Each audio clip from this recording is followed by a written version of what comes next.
Eder. Mac. Pallister. Ancora un nulla di fatto per lui da Silva.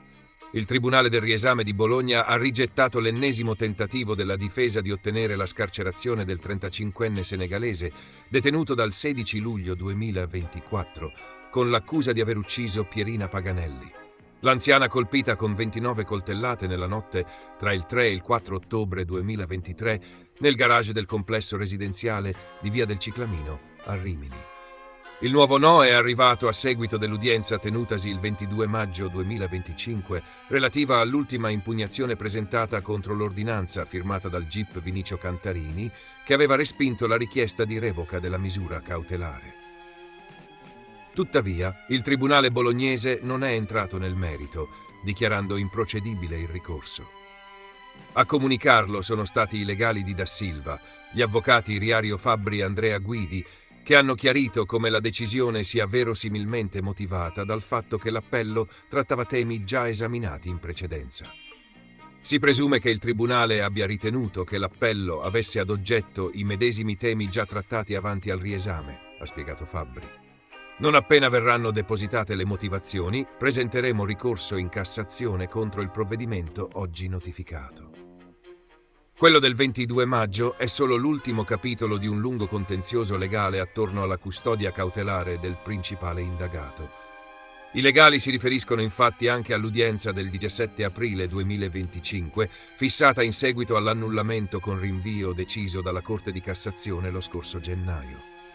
In quell'occasione, la Suprema Corte aveva evidenziato una carenza di motivazione nella prima ordinanza emessa dal GIP Cantarini, aprendo di fatto uno spiraglio per un nuovo esame da parte del riesame. Ad oggi, quindi, sono ben 3 i pronunciamenti sfavorevoli nei confronti di Da Silva da parte del Tribunale del riesame, mentre sul fronte della Cassazione si profilano 2 distinti ricorsi. Il primo, annunciato già da tempo, riguarda la seconda decisione del riesame, mentre il secondo, comunicato oggi, sarà depositato non appena verranno rese note le motivazioni della nuova decisione di improcedibilità. Le tempistiche, spiegano i legali, dipenderanno proprio dalla rapidità con cui il collegio bolognese procederà al deposito delle motivazioni. L'ipotesi al momento più concreta è che entro il mese di settembre 2025 si arrivi a una terza pronuncia definitiva in ambito cautelare. Nel frattempo, il processo a carico di Da Silva, la cui apertura davanti alla Corte d'Assise di Rimini è attesa a breve, potrebbe essere già in corso, con l'imputato sempre detenuto in carcere. Amici, buonasera. 27 maggio 2025, giallo Liliana Resinovic. Sebastiano Visentin, ormai notizia nota, è indagato e su di lui grava un terribile impianto accusatorio. Difatti gli inquirenti hanno elaborato e impostato una teoria del crimine che descrive tempi esecutivi, atti di modus operandi prima, durante e dopo il crimine, atti di depistaggio, movente e motivazioni, tecnica crimine esecutiva, modalità omicidiarie ed elementi a riscontro contro di lui, proprio per avvalorare il loro impianto accusatorio. Però sinceramente questa teoria del crimine e questi elementi a supporto della stessa teoria non mi sembrano assolutamente quadrare. Ho paura che ci troviamo di fronte al solito paradigma accusatorio all'italiana, dove regnano le contraddizioni, l'illogicità, dove ognuno dice tutto e contrario di tutto e dove si va a volte un pochino alla giornata. Questo però a prescindere se Sebastiano sia colpevole o innocente, e ben so che almeno il 70% dell'opinione pubblica italiana lo considera colpevole, sia perché è troppo vago e sospetto, i suoi atteggiamenti e le sue risposte sono strane e evasive, e sia perché la logica porta a lui, e anche perché la letteratura gialla, criminologica, dice che quando scompare la moglie, quando viene uccisa la moglie, si deve sospettare sempre del marito. Questo è il punto iniziale. Oggi desidero soltanto ribadire che ritengo, assieme al pool del Cesclin, che Liliana Resinovic è morta non oltre 2 giorni dal rinvenimento del suo cadavere, quindi dopo il 3 gennaio 2022, e no il 14 dicembre 2021, quindi 3 settimane prima, il giorno della scomparsa, bensì, ripeto, è morta 3 settimane dopo la scomparsa.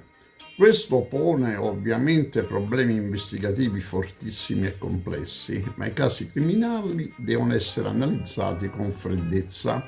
Ricordo sempre la frase giapponese Mizu no kokoro, tsuki no kokoro, la mente come l'acqua, la mente come la luna, così deve essere la mente dell'investigatore criminale che indaga, e poi i casi criminali devono essere districati con abilità ed acumen, come ha insegnato Edgar Allan Poe. Noi non siamo d'accordo con la professoressa Cattaneo che la morte di Liliana Resinovic sia da collocarsi in via di elevatissima probabilità nella mattinata del 14 dicembre 2021. No, assolutamente no. Nemmeno siamo d'accordo che il corpo di Liliana sia rimasto nella zona del rinvenimento dal 14 dicembre a seguire, e quanto asserito dalla Cattaneo trova conferma a suo dire, ma noi non siamo d'accordo, nelle evidenze ambientali, naturalistiche, anatomopatologiche e medico-legali. Assolutamente no, siamo proprio di parere opposto. Siamo d'accordo però che non esistono elementi anche lontanamente suggestivi del fatto che il corpo di Liliana possa essere sottoposto a procedura di congelamento. Lo dicono le due relazioni tecniche necroscopiche e lo dice anche la Cattaneo. Non ci stanno assolutamente segni di vaporizzazione. Spieghiamo ora i 5 motivi per cui riteniamo che Liliana sia morta il 3 gennaio 2022 e non 3 settimane prima, come avventatamente, a mio avviso, detto dalla professoressa Cattaneo. Non si offenda che dico avventatamente, perché anche la stessa, quando c'è stato il processo per Giallo Diaci, omicidio Serena Mollicone, disse che il sottoscritto, il dottor Dei Compagni ed altri avevamo prodotto delle conclusioni avventate, fermo restando che poi le sentenze hanno dato ragione a noi e non a lei e al suo centro. Andiamo avanti. Il primo motivo è molto forte. L'attacco dei reni dimostra chiaramente che il rene era soltanto debolmente compromesso da ipoperfusione e che le strutture midollari del rene erano ancora visibili perfettamente, quindi la morte è stata al massimo la sera prima o il giorno prima. L'ipoperfusione renale si riferisce a un insufficiente afflusso di sangue sui reni, ovvero una diminuzione del flusso sanguigno che fornisce ossigeno e nutrienti ai tessuti renali. Controllare l'attacco dei reni e così la finiamo una volta per tutte. Ripeto, controlliamo l'attacco dei reni e così la smettiamo una volta per tutte di dire che la morte c'è stata il 14 o il 15 dicembre. Secondo motivo, la rigidità cadaverica al momento dell'intervento del medico legale, era il pomeriggio del 5 giugno 2022, era in atto in ogni segmento, salvo che per il rachide cervicale, che risultava abbastanza mobile. Quindi la morte è dal 3 gennaio a seguire, non 3 settimane prima. E in tal senso depongono anche l'assenza di gas putrefattivi, per esempio addominali o muscolari o polmonari. Abbiamo l'encefalo conservato e bulbi oculari non ipotonici. E poi sappiamo che, da quello che abbiamo letto, che non vi erano apprezzabili odori putrefattivi. Secondo motivo. Terzo motivo. A ciò aggiungiamo sia l'assenza di evidente fauna cadaverica tipo insetti e anche l'azione di animali randagi, e tutto questo deve essere unito allo stato dei sacchi di nylon, quei 2 sacchi neri che avvolgevano il corpo di Liliana, lo stato dei vestiti e lo stato del corpo e ripeto della non aggressione da parte di fauna selvatica e dobbiamo anche considerare che vi era stata molta pioggia in quei giorni, pioggia superiore alla media stagionale, venti, e che se ci fossero stati questi agenti atmosferici sicuramente sarebbe lo stato dei due sacchi che erano attorno a Liliana Resinovic sarebbero differenti. Ricordiamo che i sacchi non erano fissati con nulla. Quarto motivo, l'otto-idrossichinolina, trovata nel sangue di Liliana.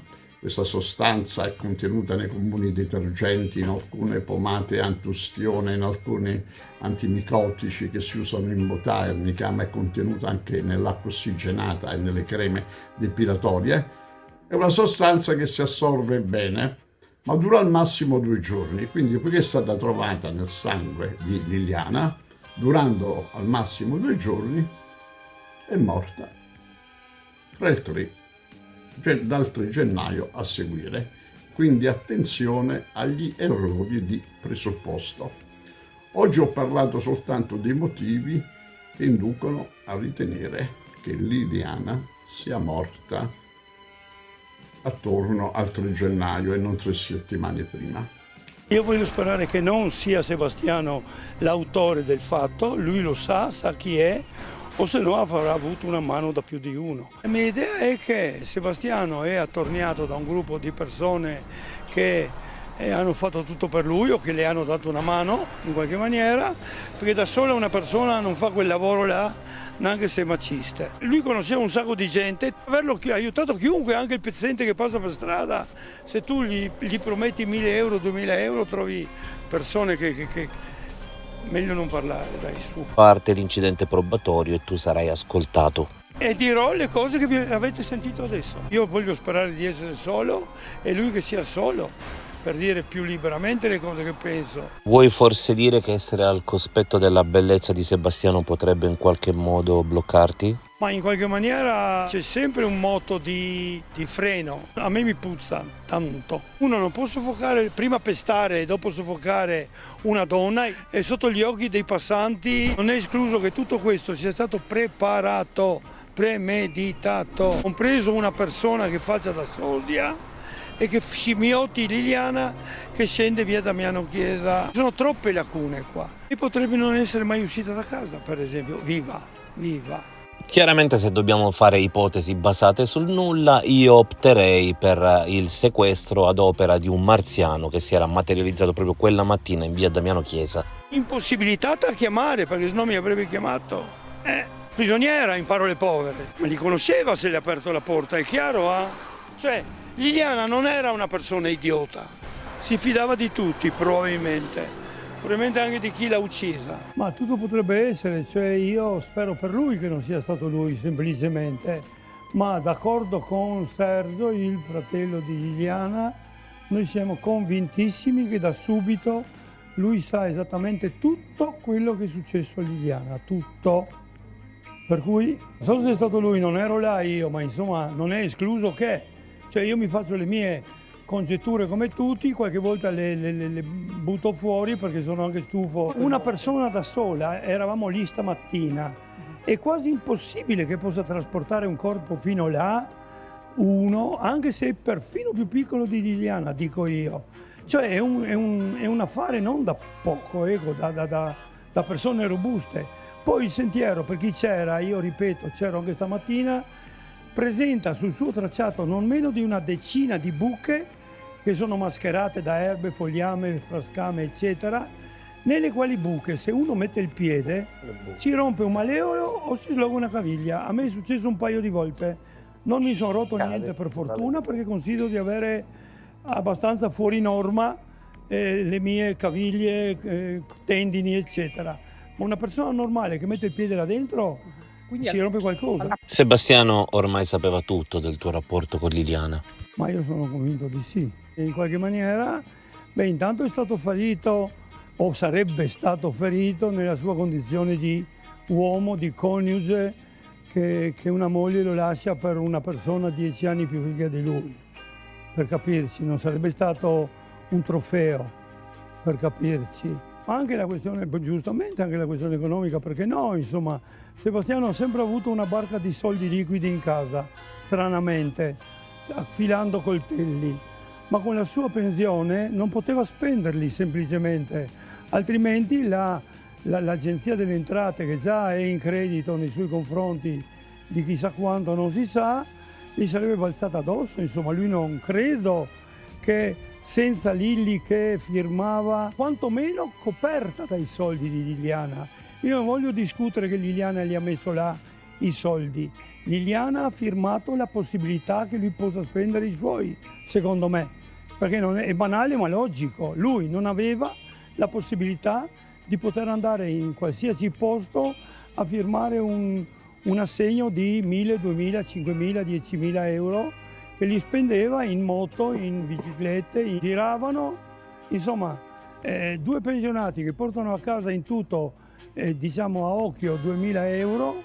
Lui non ha cercato per niente Liliana, probabilmente perché sapeva, come io ho già confermato e affermato, che tutto quello che le era successo.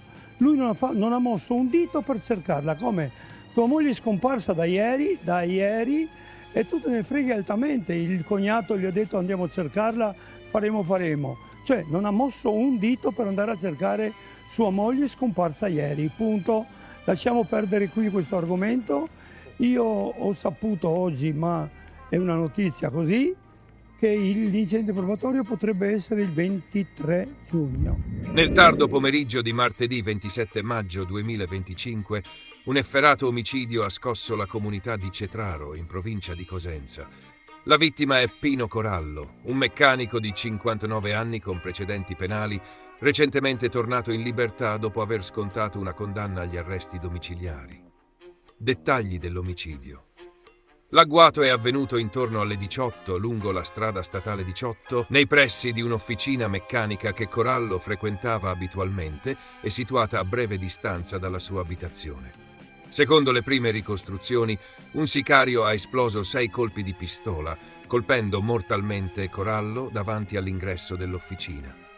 Sul posto sono intervenuti i carabinieri della stazione di Cetraro, della compagnia di Paola e del nucleo investigativo di Cosenza. Presente anche il pubblico ministero di turno, mentre si attende l'arrivo del medico legale per l'esame autoptico. Il passato giudiziario di Corallo. Nel 2018 Corallo era stato arrestato nei pressi di Palmi mentre trasportava 1 chilo di cocaina. Per questo reato aveva scontato una pena agli arresti domiciliari, terminata pochi giorni prima dell'omicidio. Nonostante i precedenti, non risultava affiliato a organizzazioni criminali note.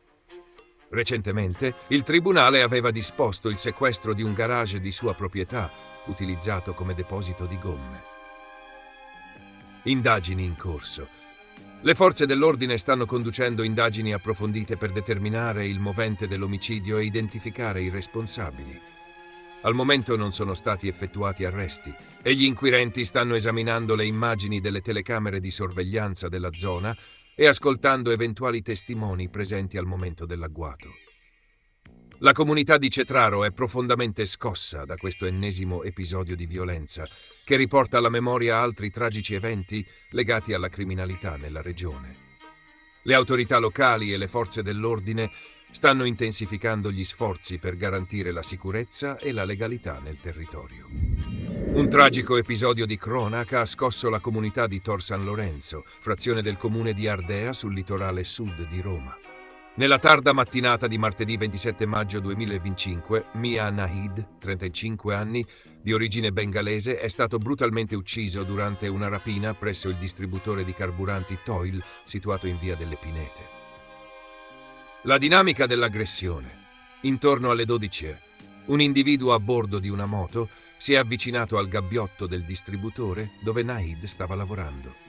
Secondo le prime ricostruzioni, il rapinatore ha tentato di sottrarre l'incasso. Di fronte alla possibile reazione del benzinaio, l'aggressore ha estratto un coltello colpendolo al torace con un unico fendente letale. Dopo aver preso il portafoglio della vittima, contenente presumibilmente l'incasso della giornata, il malvivente è fuggito in sella alla moto. I soccorsi e il decesso. I soccorsi sono stati immediati. Gli operatori del 118 hanno tentato disperatamente di salvare la vita di Nahid, prolungando le manovre di rianimazione per oltre un'ora. Un'eliambulanza era stata allertata per un eventuale trasporto d'urgenza, ma purtroppo il 35enne è deceduto sul posto a causa della gravità della ferita. La vittima. Una vita dedicata alla famiglia e al lavoro. Maya Nahid era molto conosciuto e apprezzato nella comunità locale. Trasferitosi ad Ardea circa 4 anni fa, aveva precedentemente lavorato come cameriere a Roma, nella zona di Concadoro, e successivamente in un'altra stazione di servizio a Viale Marconi. Era sposato con Rita Raman Bristi e padre di 2 bambini piccoli, di 1 e 5 anni. I residenti lo descrivono come una persona gentile, sempre sorridente e disponibile. La sua tragica scomparsa ha lasciato un profondo vuoto nella comunità. Le indagini in corso, le forze dell'ordine coordinate dalla Procura della Repubblica di Velletri hanno avviato immediatamente le indagini. I carabinieri della compagnia di Anzio e del nucleo investigativo di Frascati stanno analizzando le immagini delle telecamere di sorveglianza che avrebbero ripreso l'intera sequenza dell'aggressione e la fuga del killer. Inizialmente si era ipotizzato il coinvolgimento di 2 persone, ma le ultime informazioni suggeriscono che l'aggressore fosse solo. Sono stati istituiti posti di blocco in tutta l'area per cercare di intercettare il responsabile. Le autorità stanno anche esaminando eventuali collegamenti con altri episodi criminali avvenuti recentemente nella zona. Il cordoglio della comunità. La notizia dell'omicidio ha suscitato profondo sconcerto e dolore tra i residenti di Tor San Lorenzo. Numerosi cittadini si sono radunati presso il distributore per rendere omaggio a Nahid, lasciando fiori e messaggi di cordoglio. La comunità si è stretta attorno alla famiglia della vittima, esprimendo solidarietà e chiedendo giustizia per questo atroce delitto. Le indagini proseguono, con l'obiettivo di individuare e assicurare alla giustizia il responsabile di questo efferato crimine. Le autorità invitano chiunque abbia informazioni utili a contattare le forze dell'ordine. Ehi, non dimenticare di iscriverti a questo canale.